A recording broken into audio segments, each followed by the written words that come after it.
Hey, I'm Brad, and this is the Be Rad podcast. Thanks for being here.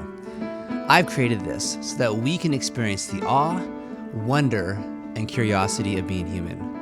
For many years, I carried the sense that something was wrong with me. No matter how hard I tried, I just couldn't fit all the pieces together. My faith tradition promised acceptance from the divine, but I often felt this separation. He's over there, and I'm over here. So I decided to leave the path and the tradition. But what if leaving the path actually is the tradition? What if there's more going on here than what I was led to believe? Now, I know that separation is just an illusion. There's nothing wrong with me, and there's nothing wrong with you. We've simply forgotten who it is that we are. It's time for us to wake up to this divine reality, having eyes to see what has been true the whole time. It's from this heart space that I meet you here. I invite you to step off the familiar path, where together we can be radical in our becoming. Welcome.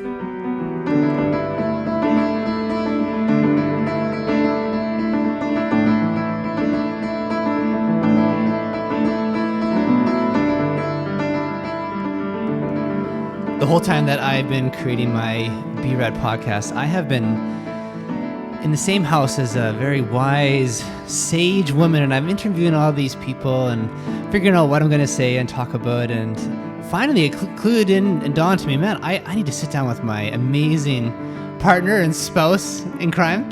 So Dawna's with me today. Hello, everyone.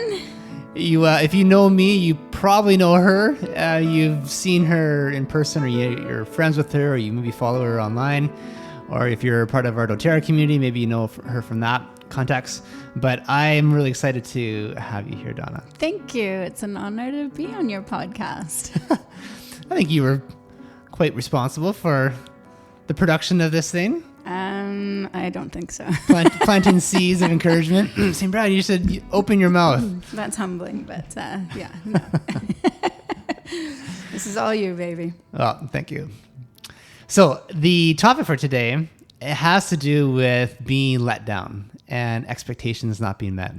And the last week or so, there was 3 conversations that I had with people, and I let each of those people down. And I knew that going into the conversation, and I didn't have any expectations on how they were going to respond, but I just felt this heaviness around them not maybe hearing some news that they didn't like, that I was stepping away from a relationship or stepping away from some sort of service that they were offering me.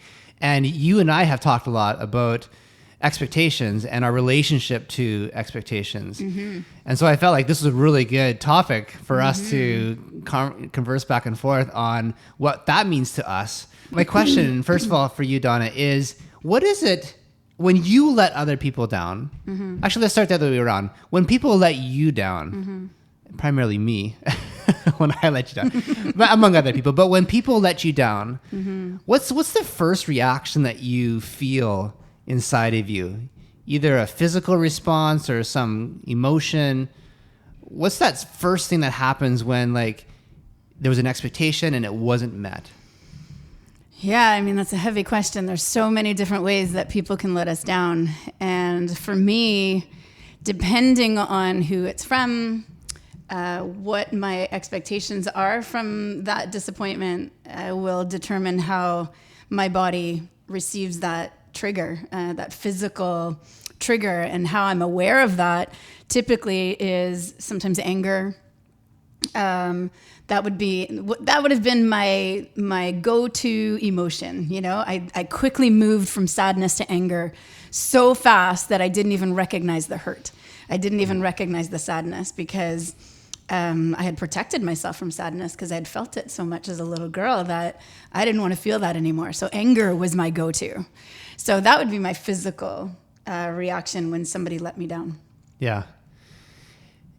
And depending on how much you expect from the person, would that determine how much anger would have come out of you? Oh, definitely. The higher the expectation, the more anger, the dial would have been turned up. Yeah, you know, expectations being unmet is a huge contributor to sadness. It's a huge contributor to anger. It's a huge contributor to the triggers in our life because we've experienced so much disappointment when we were younger that now we're looking for that safety, and we're looking for it out there. We stopped, we didn't even realize that everything that we need is inside, and so we look out there for all of the pieces to come together to make us feel satisfied, to make us feel like our expectations are being met. And when that doesn't happen out there, we blame out there.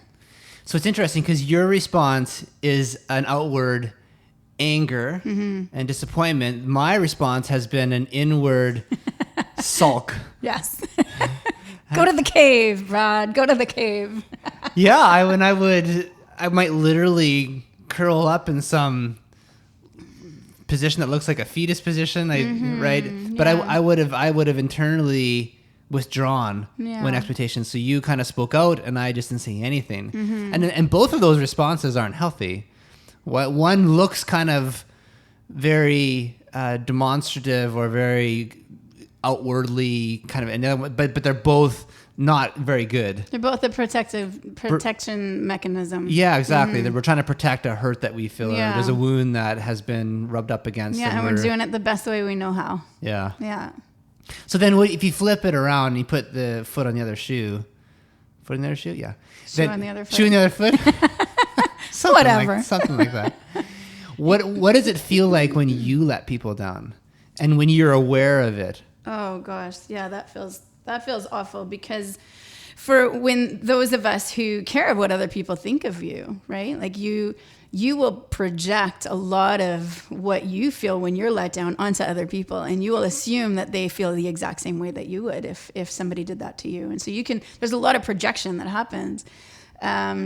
And so again, it depends. When I let somebody down, how are they going to respond? Some people, if they respond to you or like you, then I may not even know that I've let them down. And if they respond to me in an angry way, I retaliate, at least this is my old self. So we're talking in the beginning of this podcast with you, we're talking about my old self.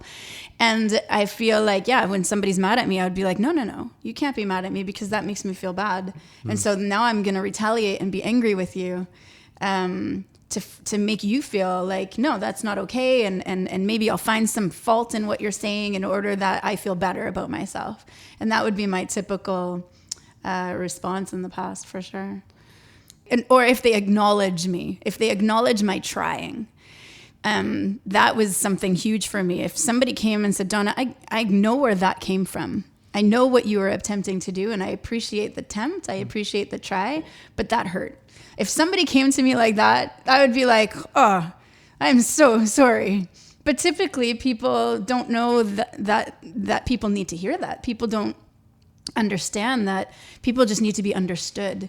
Before you are understood, they need to know that they're understood. If you want to have a question to them, if you want to bring up some conflict with them. So typically that's not the response. So then when somebody comes to me in anger, I'm just like, oh no, you don't.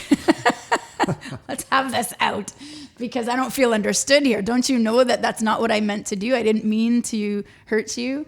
And I just want to tell them I didn't mean it. And I've heard that from you as well. Like, Dawna, I didn't mean to hurt you. And then when you come to me like that, I'm like, I don't care what you meant. The fact is you hurt me. Don't you care about that? Yeah. So there's all of these emotions.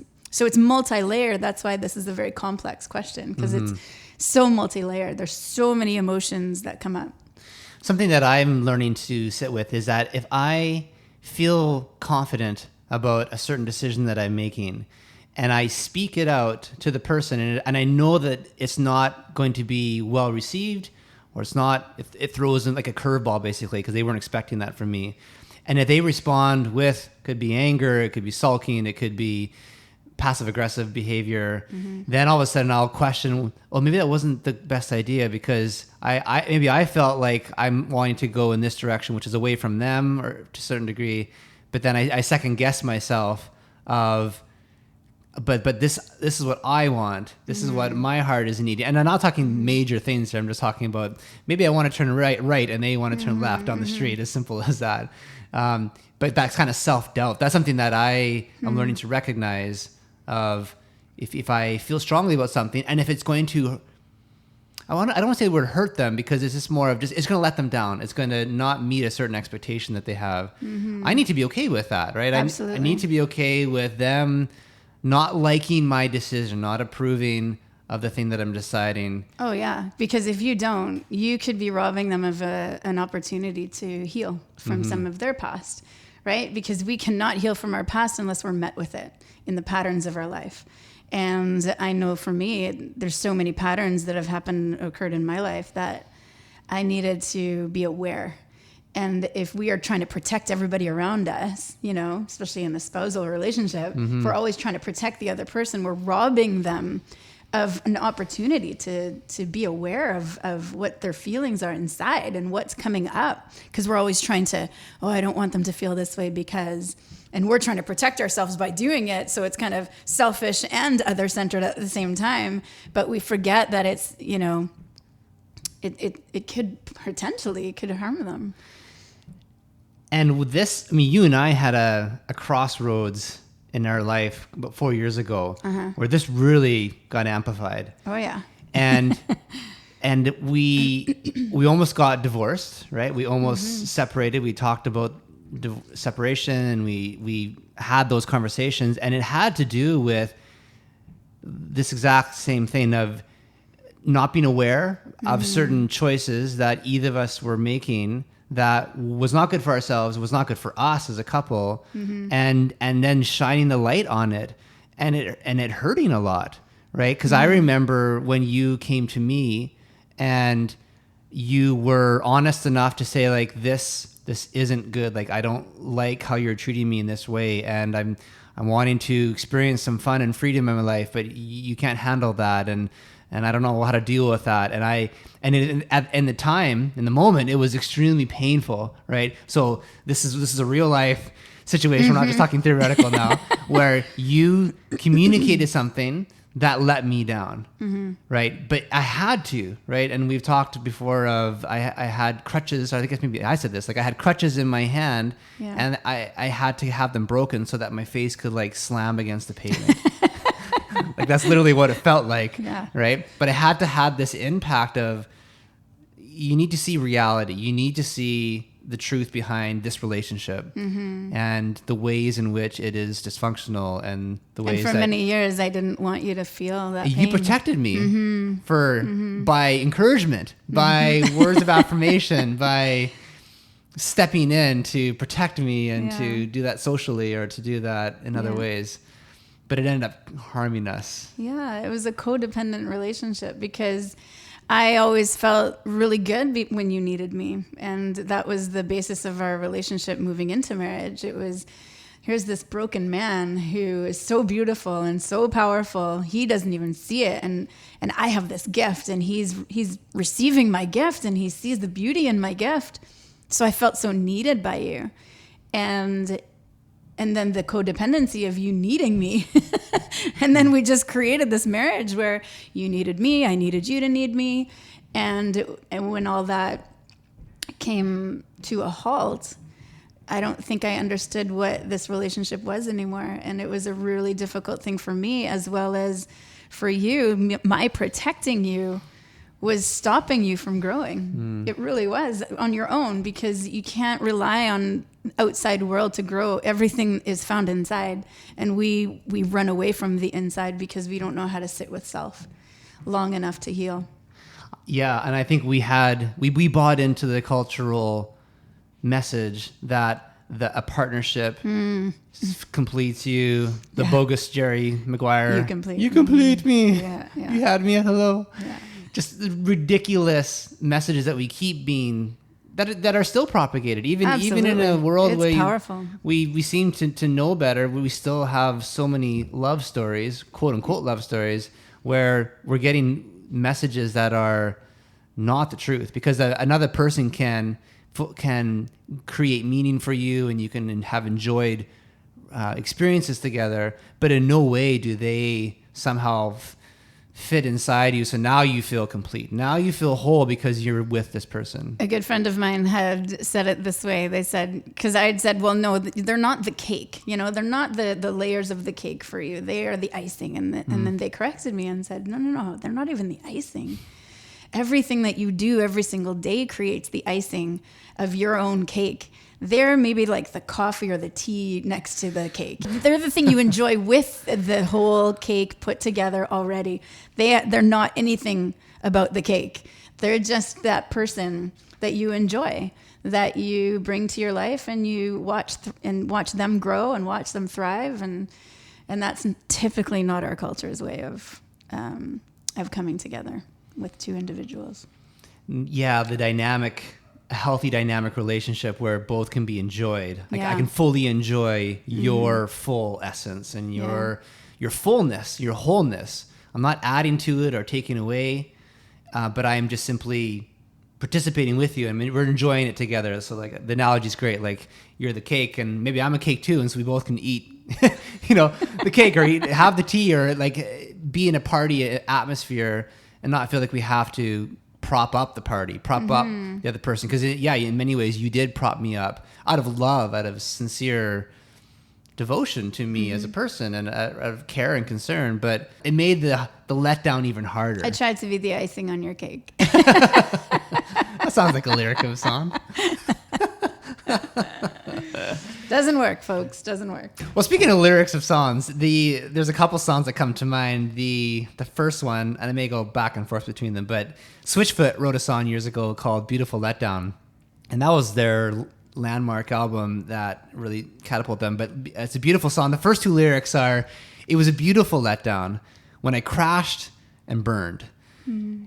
And the rest of the song, it goes on and it just unpacks the idea of, I'm grateful for the letdown. I'm asking to be let down, because if I put my hope and trust into all the external things, money, relationships, career, things, at some point it's going to let me down. I'm going to crash and I'm going to burn. But there's a certain beauty attached to that. There's a beautiful letdown. But that doesn't seem to be what we normally would think of. We think anger. We think shame. We think whatever reaction we have to it. We don't always think of it as a beautiful thing. We think of it as a why does this happen to me? Or I'm so angry at you. Or I wish this never happened. I wish I wouldn't have put myself in this predicament. Yeah, and we judge ourselves for not succeeding, or not doing the next best thing, or not being a part of this or a part of that. There's a lot of judgment and shame and guilt when we have pain in our lives, because we blame ourselves, and it seems like that's the go-to, and it's so tragic that we watch people around us experiencing that, and ourselves included. So yeah, I love the title of that song. I love the message. Yeah, it's great. I might pull some more lyrics later from it, but there's another song too by Amanda Cook, and I think it's Heroes is the name of the song. And there's one line from the chorus where she says, "You taught my feet to dance upon disappointment." And I remember the first time I heard that lyric, it has really haunted me. Yeah.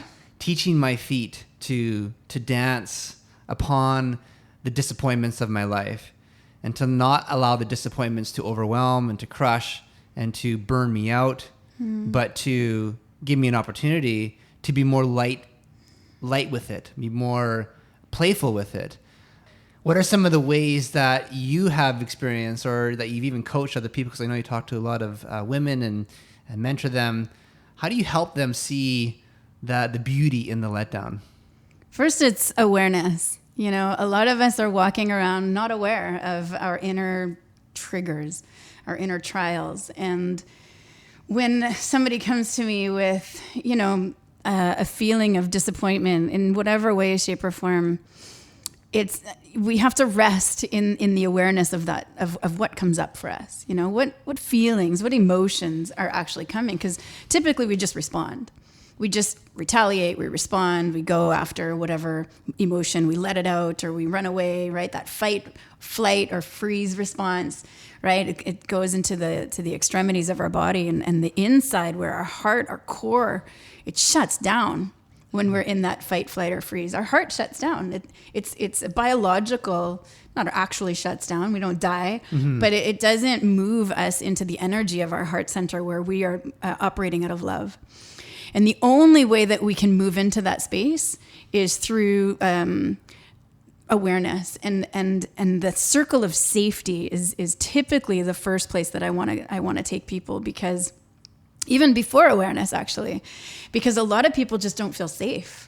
And I want them to know it's okay. It's okay for you to experience these emotions. These are natural emotions. They come from a beautiful place. They come from somewhere. And again, most people, like we talked about earlier, they just go into shame. They go into self-doubt. They go into fear. They go into anger, hurt, pain. And they just, they go into those emotions. Hurt, pain is okay. I want them to feel that. Mm-hmm. And I want to help remove the guilt and the shame for those emotions, for even the way they responded. You know, I can think back on so many years of my life where I look back and go, oh, I hate that part of you, Dawna. You know, I hate the part of you that did that when you were younger. And I just feel so in love with that person now. I feel so, I go back and I'm like, I'm so in love with the part of you hate about yourself, because now I get it. Now I understand. I understand where that comes from, because let's look back when you were a little girl. You know, and so awareness of all of this type of conversation is so key to the individual, because it moves them into the place of the heart where they can get out of that extremity and fight, flight, or freeze, and they can just move into loving self. And that's the first place I go. Mm-hmm. The second place I go is finding out where does that come from? You know, where is it? Is there a pattern in your life that's showing up? Have you experienced this before? Have you experienced it with your parents, your siblings, your teacher, friends? Has it happened again and again? Like, let's be aware of those things, because I'm, you know, into my 40s now, and I'm sitting here still watching patterns unfold and going, oh, shoot, there's another one. I thought I handled all this, but there's just layers upon layers. You know, you talk about the layer of the onion. So often we hear that analogy, and that outer layer is really thin, that peel, but it's tough to break through that peel. Did you ever try to peel that outer skin before you even get to that first layer? Yeah, for some reason the knife it feels dull, or there's a certain texture that is, but once you pierce through the first one, there's more moisture. Oh, then you can get through, and then you but still there's layers upon layers. And so it's just this first layer is really difficult for a lot of people, because they want to blame the outside world for all of it. And they don't do it intentionally. They don't do it because they're malicious. They do it because it's a protection mechanism, right? Mm-hmm. And so to create this safety for them and this awareness for them is really key to bring them through this letdown in their life for whatever comes up for them. I think that safety is safety within yourself, and also safety within a confided person that you can talk this through.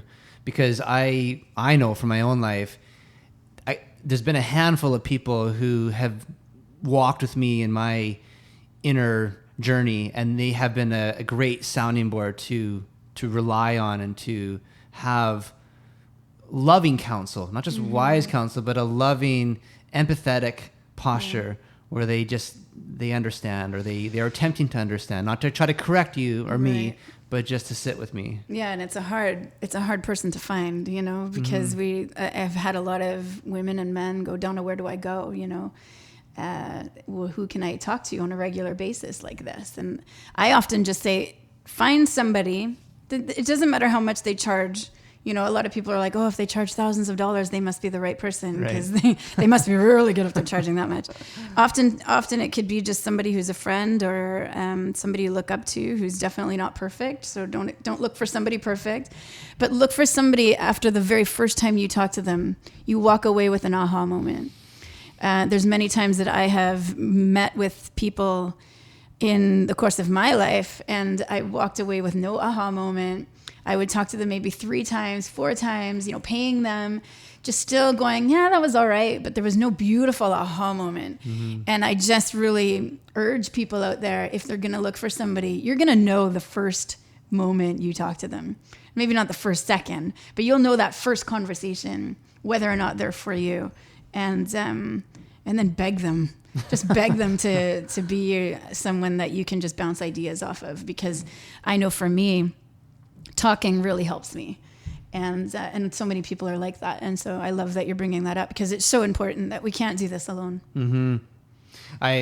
when I was asking myself that question as I was preparing for this, I also had the thought too that it helps keep us nimble and agile and flexible, because if we are aware that there are patterns and I keep responding that way when I'm around this person or that situation, maybe it looks different, but it's kind of the same lights that come up, or it's the same dials that get turned on, and people say like someone triggers you. And I understand what you're saying, but it's not so much the person, it's more of like something inside of you is and we'll use the escalated. Language. You trigger me. Yeah, I know it. Our kids do this all the time. Oh my goodness. Our middle guy.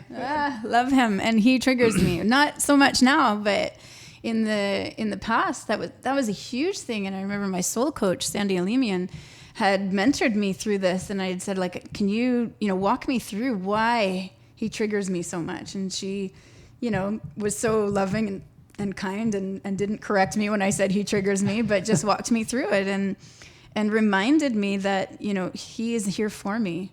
Mm-hmm. He's not here to me, doing to me, making me angry. That's not his intention. His intention is to just find self. And my job as a parent who gets triggered by him is to find out, why am I triggered? Move into that awareness.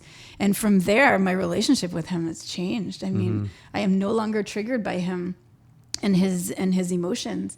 And since that time, he is no longer triggered by mine. And I believe as parents, we heal our kids, which is a whole other conversation and a whole other podcast.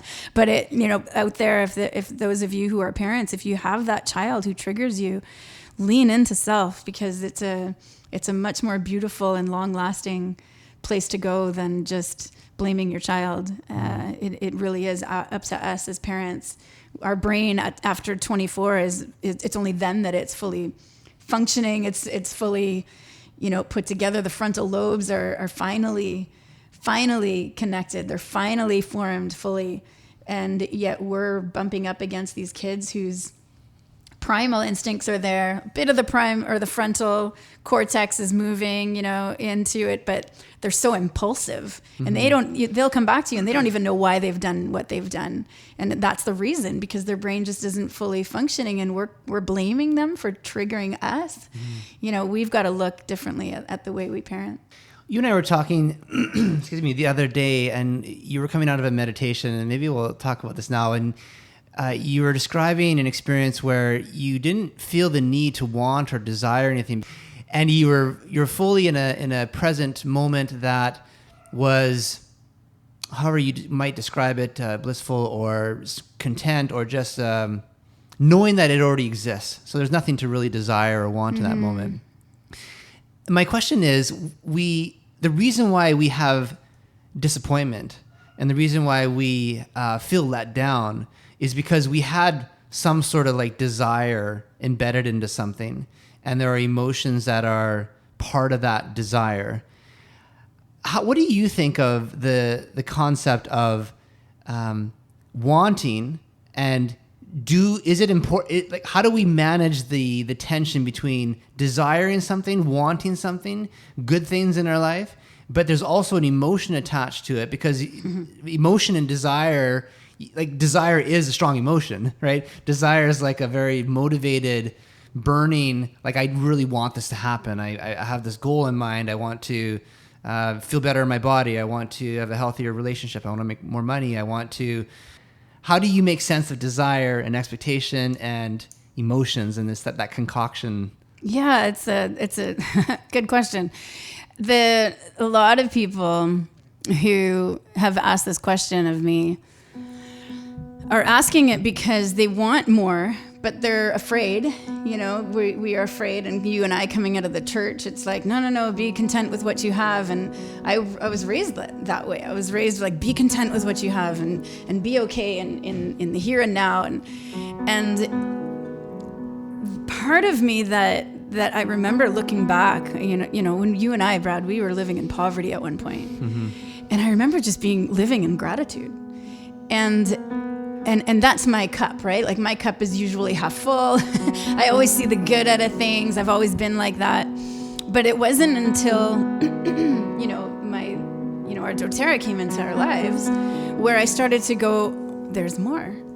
And in my meditation the other day, I was sitting there, and it takes some energy because I feel this like heart center energy in my meditation, and it's powerful, but sometimes there's heat, and my body's just like, okay, I've come, I feel that sweet spot, and now I'm done. I want to walk away from the meditation, and my meditations now are an hour, sometimes longer than an hour, and sometimes I'm just like, okay, I'm done.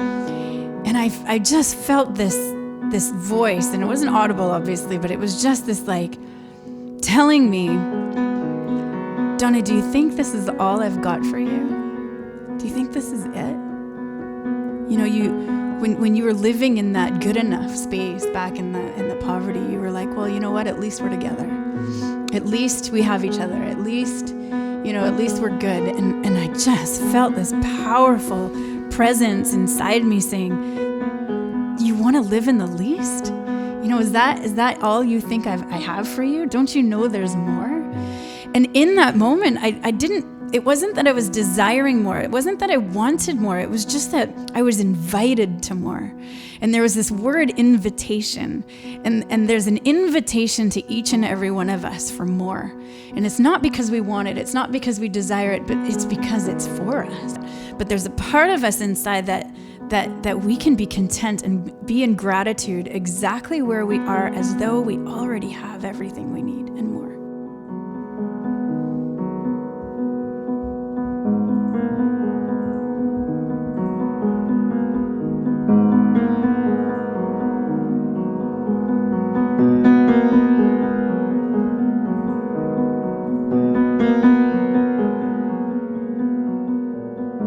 Gratitude is stating that you are receiving something. So if I am feeling gratitude for life, for loving it, for the dreams that I have, the desires that I have, if I'm in a true spirit of gratitude, that thing has already happened. It's like if you come to me, go back to the cake. So let's say you make this beautiful chocolate cake. You know how much I love chocolate, right? Yeah. And then I'm like, Dawna, wow, thank you so much for thinking of me. And man, this is cacao. This is vegan. This is whatever it is, like things that I love. All of a sudden, I'm grateful that you brought to me something that you knew I would love. But what if we could cultivate gratitude and there is no cake in front of us?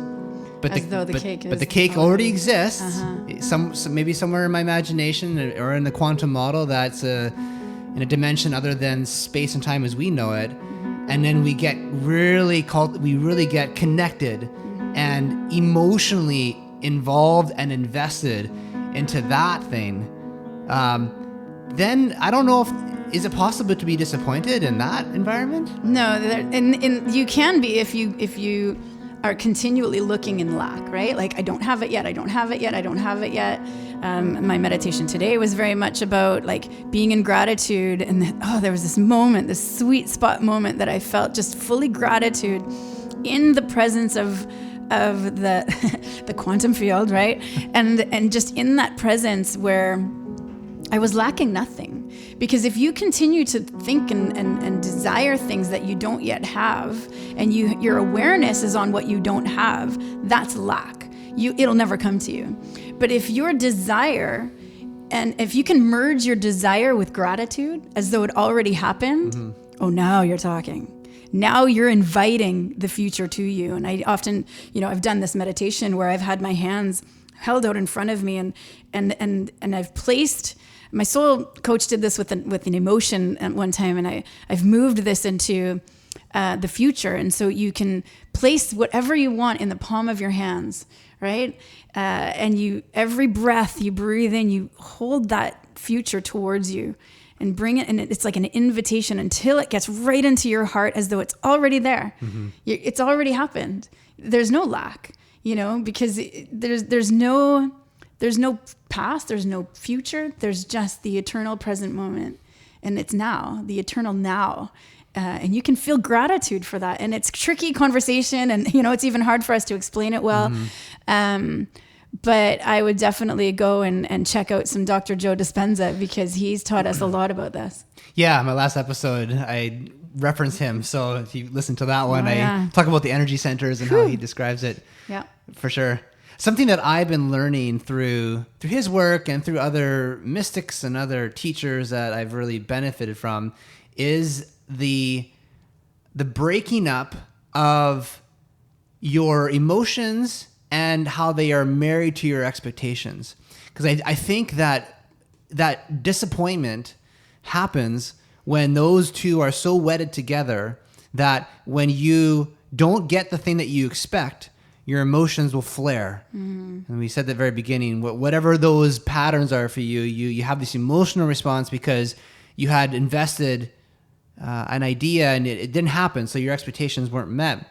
And when emotions are married to your expectations, you are going to set yourself up for disappointment. You don't have to live very long in this lifetime to know that things don't work out always the way that you want them to, and things get delayed, there's interruptions, your kid gets sick, so many things that happen, right? But what I love what you said, Dawna, just a second ago, is that when you marry desire with gratitude, then you're saying, yeah, I still want, but you're in the same breath saying, I receive it. Yeah. And that, there was a beautiful moment I had with my mom in Florida a couple of months back. And this was the moment where you and I started having this conversation of expectation. That's right. What about 2 months ago or so? Yeah. And so long story short, I had a week with my mom, which I haven't had since I was 14 years old. We have a close relationship now, but it had been a long time. And so we had went to Florida and spent a week with her. And I just, there's nobody who's going to trigger you more than your parents. And my mom, excuse me, everyone, but my mom triggered me more that week than I can tell you. And the reason why is because she just wasn't, she didn't feel aware. She didn't feel present in the conversation. And without going into too many details, I started to lean into my triggers and going, okay, Dawna, you're feeling this. Every time she does this, you feel this. So lean into it. Where in your body do you feel it? What's going on there? Mm-hmm. And can you let go? And it was so powerful because in that moment, when I was starting to let go of the expectation of changing her, because I wanted her to be in the present moment with me. I wanted her to be in conversation with me. And I asked myself, what if I let go of that expectation? What if I let go of my need to have her be present? What if I let go of my need to have her understand me in every conversation that we have? What if I let go of her knowing what I mean when I mean it? Because being understood was important to me. And I started to recognize this. Being heard was important to me. And so both, she wasn't hearing me. I didn't feel like she was understanding me. And then all of a sudden, Brad calls me on the phone within these types of conversations that I was having with my mom, and he lets me down in my thoughts. Mm-hmm. And he does something that I thought, didn't you get me? Like, didn't you understand me? Were you not aware? Which is a very common conversation that I have with Brad. Like, where were you? Do you not know me by now? Like, many times. Oh my goodness. And so I would feel this. And then all of a sudden, and so I was mad at him, and we are having this argument. My mom was in the car, and then it hit me. Dawna, he is a pattern of your mom, and you have invited him into your story. You have invited him into your journey because you have some healing to do with your mom. And the moment that you let go of expectations on your mom, look what happened. Your husband came in to offer you this gift of this argument, of this painful part of what I was experiencing, this beautiful letdown. And I moved into this place on the phone, and I said, you know what? And I was still angry. And I said, you know what? I'm letting go of all expectations of you. And there was a moment, Brad, I don't know if you remember, but there was a moment where you're like, well, I don't like that. I don't. Do you remember that feeling that you had? That felt very unknown to me. All of a sudden, I'm not sure what. I didn't know how to function in that sandbox. Right? How do I? What do you mean you have no expectations? Because that was an interesting moment where me having expectations on you. It's almost like it formed that bond between us. Like, yeah, I'm supposed to be showing up, and she's supposed to have this expectation of me as her husband. And, right. And what if she lets go of all expectations? Does that mean she's letting me go? That's right, because so much of our relationship was built upon spoken or unspoken expectations. So if you're saying all of a sudden that that you don't expect anything, then that leaves me a little confused. Yeah. Not sure. So then if you don't expect anything, am I really that free? Am I free to come and go in your life to love and care for you, but also to leave sometimes mentally or physically? Not that I stop loving you in those moments, but you don't need me the same way that you needed me before. So yeah, and to be honest, it's still that's still a process for me. Yeah. And I'm trying to learn what that looks like on a day-to-day basis, and as I live and breathe and talk and listen, and because there's the freedom kind of spooks me out. I guess maybe that's what I'm trying to say, right? The freedom kind of unnerves me, unglues me from something that I was so married to before, because, well, this is the pattern, right? Dawna needs this from me, and then when I don't do it, then she lets me know, and she's a right to do that, because I would be pissed off too if someone said they were going to be here at this time, or they're going to ship that thing and they never did it. So I totally understand why you have a right, and I'm quite honest with you enough to acknowledge that, listen, you're right to be upset at me, and sure, it hurts me, but I get it. But now as we're transitioning into we're done, like Dawna, you and I are done with this game of expectations that enslaves and entraps us to a very small way of living. Because then all of a sudden we can't really experience gratitude as much. Like, we can't really experience freedom if we're continually bonded to this role of expectations.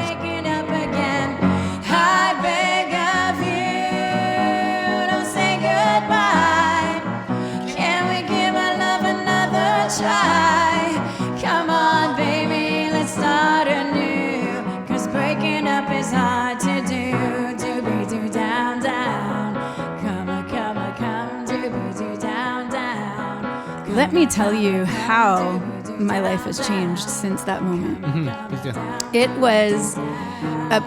It's a learning curve, and so much like you, Brad, you're not really sure, and there's an unknown. For me, it's the same thing. So you and I are probably like feeling each other out in this new space that we're in.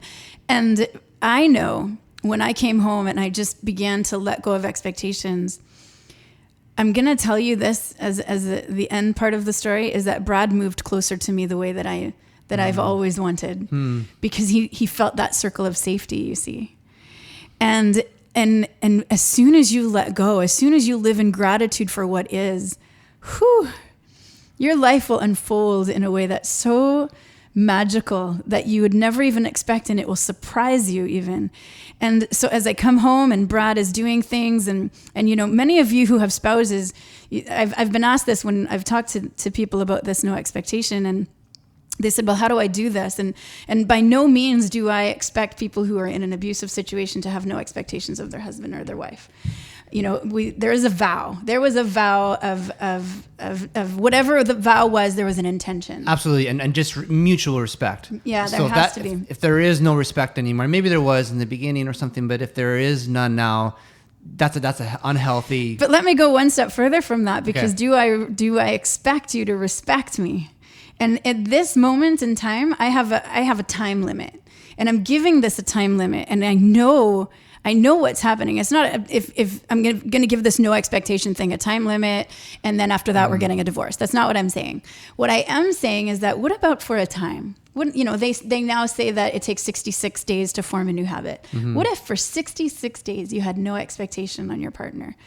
And this will go into parenting as well. Like you can write down all the parenting things, and Brad and I, we write down everything. Read like, the books. What's our boundaries, learn. right? Yeah. And our boundaries for each other is, okay, when I'm not here, the kids still have to maintain our boundaries. And when you're taking care of the kids this way, and I would get upset with him because I felt like sometimes the bad parent. And then I realized that, oh my goodness, my kids are learning a new gift, because we're not on the same page sometimes. If Brad and I are always on the same page, then our kids are going to learn from that one gift, that we're each on the same page, and here we're going to instill this gift to you, because it's a beautiful gift we offer. But if we separate ourselves and I offer my gift I have more boundaries than say Brad does. And I offer my gift of boundaries and the kids know what they are in for in a day. Like they know what to expect. And there's beauty in that for children. And then Brad comes along and there's freedom and they learn how to negotiate with him. Like you talk to my kids, they know how to negotiate. They all do. They will negotiate the crap out of us. And I attribute that to you, Brad, because you offered that place for them in from very early days, where you allowed that freedom of them going, okay, but Dad, let me negotiate with you. And I love that about our kids. Interesting. Right. So you being someone who is a very justice oriented individual who this is the way it's going to be. This is the rule. And my posture has been, but there's always some wiggle room, or we don't have to do exactly like that. I can't tell you how many wives come and say, oh, he's the fun guy and I'm the one with the rules. And it's like, that's beautiful. That's beautiful for your kids. Not because the kids look at you as the bad guy and the husband as the good guy. There has to be some sort of, when the kids are putting mom down, the husband should really like honor the mom and then say like, don't talk to your mom that way, or go and talk to her. And you as the mom, I'm very adamant that my kids respect me and that they come to me and they say thank you. And I'm really, and this is a whole parenting conversation, but the premise behind it is when I have no expectations on Brad, it's in regards to everything. It's in regards to whether or not he takes me out on a date. It's whether or not he shows up as the father that I've always wanted, and he's a pretty great dad, trust me. But, sometimes I'm like, no, I want you to set these boundaries, right? Which is, it's so crazy for me to expect that, because I'm taking away from my children in that. I have expectations for him to clean something in the house, or do something in the yard, or make a certain amount of money, or, show up here or show up there. When I let those expectations down, when I said enough is enough, that Brad, you are your own dessert. When you are your own person and you show up in this house safe, without any pressure from me, without any expectation from me, without letting me down time and time again because of my own expectations, not because of you, but just because of my need for controlling what I want and therefore expectation.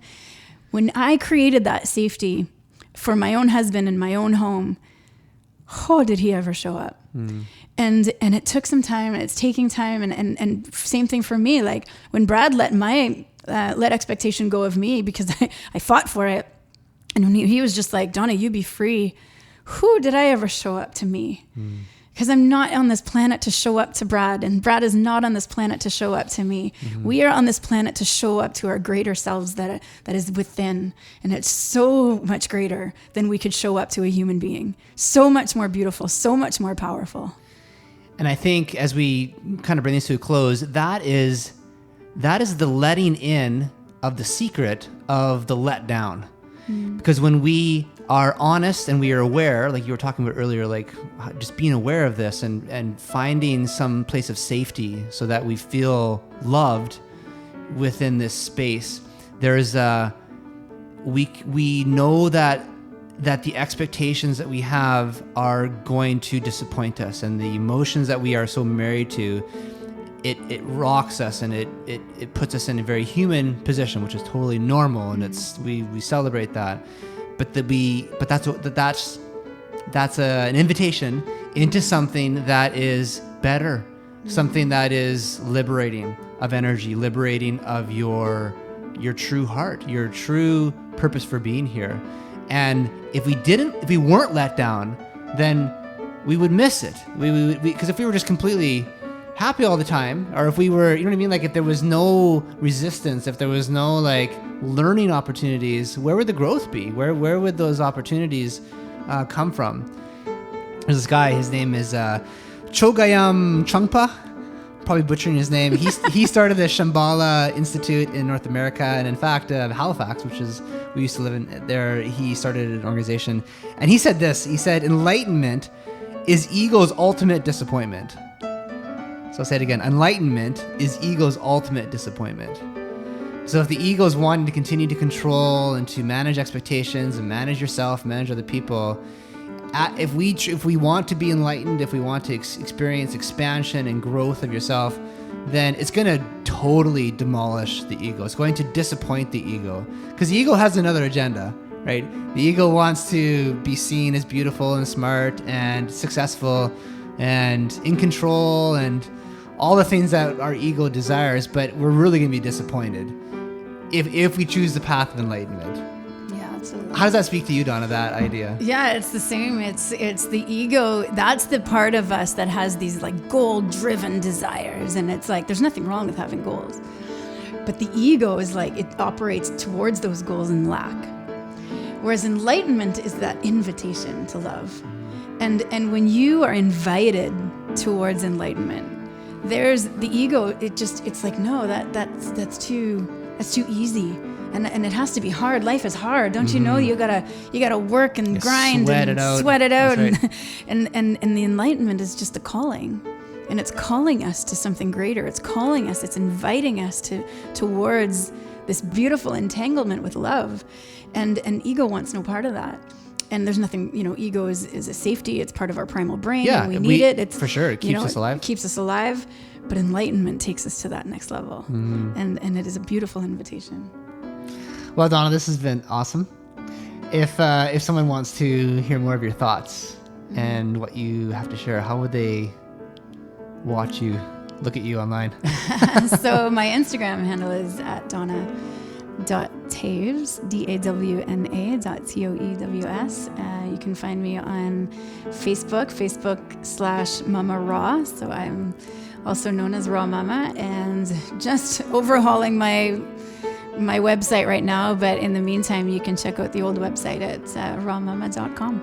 And you are in the throes of finishing your first book, too. I am, yeah. So that's amazing. I'm in my pre-launch right now. Yeah, so keep an eye out for that. I will definitely be promoting that. Thanks so much for having me, Brad. Yeah, it was great having you, babe. It was an honor.